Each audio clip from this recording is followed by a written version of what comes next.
जहाँ प्रेम है वहीं भक्ति है, जहाँ शिव है वहीं शक्ति है। आप सबको हरितालिका तीज की ढेरों शुभकामनाएं। भगवान भोलेनाथ, माँ पार्वती आप सब पर अपनी कृपा दृष्टि बनाए रखें। आप सबकी जोड़ियाँ बनाए रखें, सबको स्वस्थ रखें, सबके जीवन में शांति हो, सुकून हो। और जिनकी जोड़ियाँ नहीं बनी है तो माता रानी, भगवान भोलेनाथ उनकी जोड़ियाँ फटाक से बना दे। कैसी है मेरी पूरी फैमिली? उम्मीद करती हूँ आप सब बहुत बहुत बहुत अच्छे होंगे और मैं भी ठीक हूँ। और आज है मेरा व्रत और तीज का, और यहाँ पे मैं अभी मतलब सुबह के थोड़े जो भी काम है मैं उसको फटाफट ख़त्म करने वाली थी, मतलब कर रही थी। और ये कपड़े ना मैंने कल धुले थे और इसलिए मैं यहाँ पे छत पे लेके आई थी, मतलब जो भी धुले थे वो डालने आई थी और जो कल धुले थे उसको लेने आई थी, क्योंकि मैंने इसको रात में मतलब छत पे मतलब इसको डाला था सूखने के लिए। और क्योंकि रात में डाला था तो सूखे नहीं थे। और आज के दिन धूप इतनी ज़्यादा तेज़ थी, इतनी ज़्यादा तेज़ थी कि बता नहीं सकती कि कितनी ज़्यादा तेज़ थी। मतलब मेरा तो सर ही घूम रहा था और मैं सोच रही थी कि कब मैं यहाँ से भागूँ नीचे जल्दी से। और वो कहते हैं ना कि जिस दिन मतलब किस व्रत होता है ना, और ख़ासकर निर्जल व्रत होता है, उस दिन मतलब भगवान जी ना परीक्षा लेते हैं, मतलब ऐसा लोग बोलते हैं। तो धूप बहुत ज़्यादा तेज़ होती है, लेकिन फिर क्या है कि शाम में मौसम ठीक ठाक हो गया था और मतलब बारिश नहीं हुई थी, लेकिन थोड़ा मतलब मौसम सुहाना हो गया था। और यहाँ पे मैं बस नीचे आ गई थी और किचन में तो मैंने एक साइड दाल चावल चढ़ाया था। सुबह मैंने सबको नाश्ता मतलब बनाकर करा दिया था, नाश्ता के बर्तन वगैरह धो लिए थे। और बहुत ज़्यादा काम आज नहीं मतलब मैंने फैलाया था, बस थोड़ी बहुत चीज़ें मैंने करने की कोशिश की थी। और धूप से आने के बाद तो मेरा सर ही दुख गया था, क्योंकि इतनी ज़्यादा तेज़ धूप थी ना, आंखों के आगे अंधेरा छा गया था। तो दाल मैंने बना दिया है, चावल चढ़ी हुई थी और थोड़ा चोखा बना दिया था, थोड़ी भुजिया बना दी थी। और बस 3 जने का ही खाना बनाना था मुझे घर में। और यहाँ पे मैं सारी चीज़ें फटाफट कंप्लीट करने की कोशिश कर रही थी कि जितनी ज़्यादा किचन में रहूँगी ना उतना ही मुझे प्यास लगेगा, क्योंकि चूल्हे के पास और किचन में गर्मी ज़्यादा होती है, तो उस दिन प्यास बहुत ज़्यादा लगती है। तो ऐसे आपका निर्जल व्रत है तो आप पानी तो पी नहीं सकते। तो मेरे घर में मेरा और मेरी मदर इन लॉ का व्रत है। तो वैसे तो हमारे घर में पूजा होनी नहीं थी, मतलब हमारी किसी भी पूरी फैमिली में नहीं होनी थी, क्योंकि जेठानी जी को बेबी हुआ है और उसकी छठी नहीं हुई है। तो इस वजह से तो भगवान जी की पूजा नहीं हुई। तो हमारे घर में से किसी ने भी मतलब जितने भी लोग हैं उन्होंने अपना व्रत इसी तरह रखा था, मतलब बिना पूजा किए उन्होंने सिर्फ व्रत का पालन किया था, जो भी व्रत था। और बस हमने भगवान जी को भोग नहीं लगाया, धूप बत्ती नहीं दिखाई। और यहाँ पे देखिए ना तिक्खुर है, तो मुझे इसका ना हलवा बनाना है।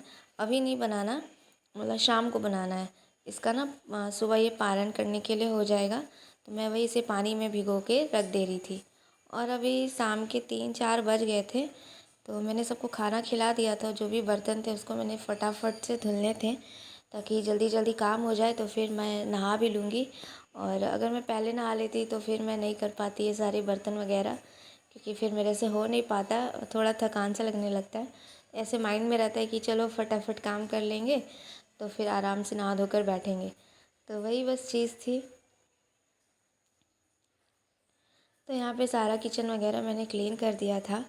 और ये जो तिक्कुर था जिसको मैंने पानी में डाला था, तो इसका पानी मैं इसको निकाल दूँगी और इसके बाद इसमें ऊपर से फिर पानी डालूँगी। तो इस तरह से आपको जब भी आप डालोगे तो आपको 3 से 4 बार ये वाला करना है ये, क्योंकि इससे ना वो अच्छे से फूलेगा और फिर वो अच्छे से इसका हलवा बनेगा। और जो भी इसका कसापन या कड़वापन है वो भी निकल जाता है। तो इस तरह से मैंने इसी तरह पानी जब भी डाला और जब ये बैठ गया 1 घंटे बाद, तो इस तरह से मैंने बारी बारी से आके 1-1 घंटे में इसका पानी मैंने निकाल दिया था। तो बस सब काम ख़त्म हो गया और मैं नहाने जा रही थी। और अब मैं नहा धोकर आ चुकी थी किचन में। और जो भी मैंने मतलब कथा सुनना था मुझे, तो मैंने फ़ोन में ही कथा सुन लिया था। पूजा तो करनी नहीं थी, हमारे घर में होनी नहीं थी। और जब छठी होगी तब पूजा पाठ होगा। तो यहाँ पे मैं बस इसका हलवा ही बनाने की तैयारी कर रही थी।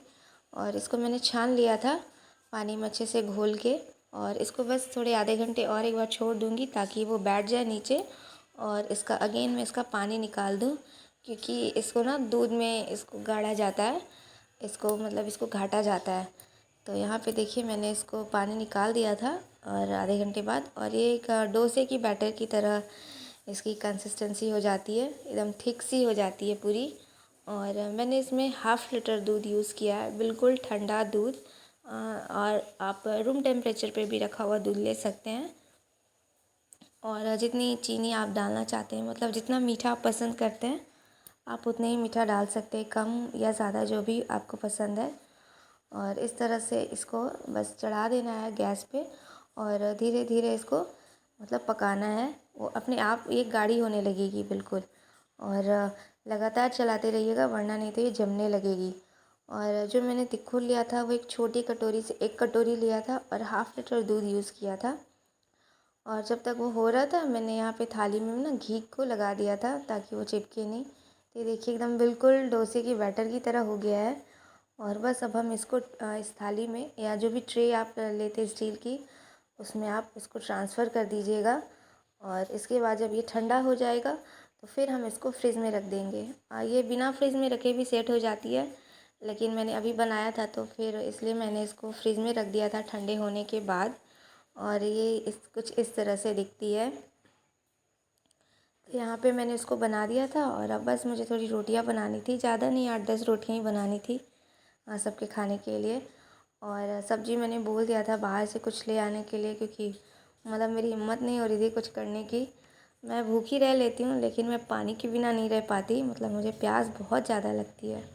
और ये देखिए मैंने मेहंदी भी लगाई थी, और ये कितनी अच्छी लग रही है ना। मुझे ये वाला डिज़ाइन पर्सनली बहुत ज़्यादा पसंद है, ये मेरा फेवरेट है। और इस हाथ में पतिदेव जी ने लगा दिया था, क्योंकि फिर एक हाथ में तो मैं लगा लेती हूँ और एक हाथ में वही लगा देते हैं। मैं बोलती हूँ जैसा भी आता है वैसे लगा दीजिए, तो वैसे उन्होंने ठीक ठाक लगा दिया है।